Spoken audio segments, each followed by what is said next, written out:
It's a border bloodbath, and it's destroying our country. It's a very bad thing happening. 11 days ago, right here in Kent County, a 25-year-old Michigan woman named Ruby Garcia, who's become a very well-known name, beautiful young woman, was savagely murdered by an illegal alien criminal. Under the Trump administration, this monster had been deported, thrown out of the country, wasn't going to be able to come back because you just have to look at the charts. It was very, very hard to get in. But he came back, and we threw him out of the country, and crooked Joe Biden took him back. Well, let's bring in now a former acting Secretary of Department of Homeland Security. He's the Executive Director and Chair of Center for Homeland Security and Immigration at America First Policy Institute and a Newsmax contributor, Chad Wolf. Chad, always good to have you in. Thanks for being with me today. No, thanks for having me. You know, that case that Trump was talking about has picked up a lot of steam, just like Laken Riley, allegedly murdered by a Venezuelan. But let's just play the reaction from John Kirby when he was confronted with this tragedy yesterday from the White House podium. This is what he told Americans.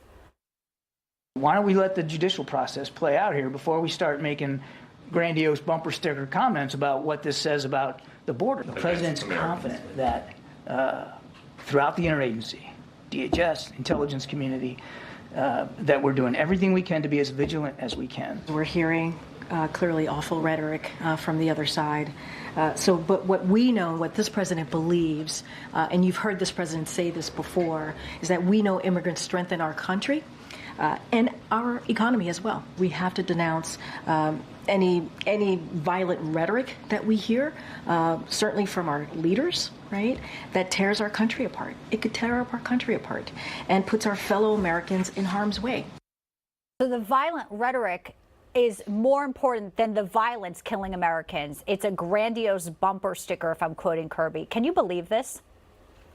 Well, unfortunately, I can from this administration. Look, I think what President Trump is saying is a reflection of what a lot of Americans are thinking is, when is this going to stop? We continue to hear incident after incident of the violent consequences of what's occurring because of the southern border policies of this administration. So I think that's a reflection. Now, when the White House says, look, they're doing everything that they can, or they have all the competence in the world, that's simply not true. They're not doing everything that they can.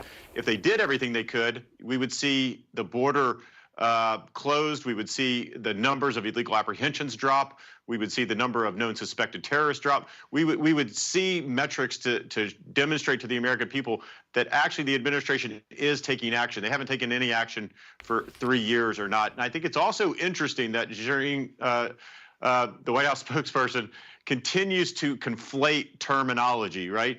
What we're talking about, what the former President Trump is talking about, is illegal immigrants, illegal aliens coming into the United States. What the White House continues to say is that immigrants are an important part of this country. I don't think anyone would disagree, as long as they come here legally. And of course, they don't make that distinction. They don't actually say legal or illegal, because they lump it all together and want the American people to think it that way as well. Well, they have to say it that way because otherwise their case just completely falls apart. These are illegal, with a lot of them with priors.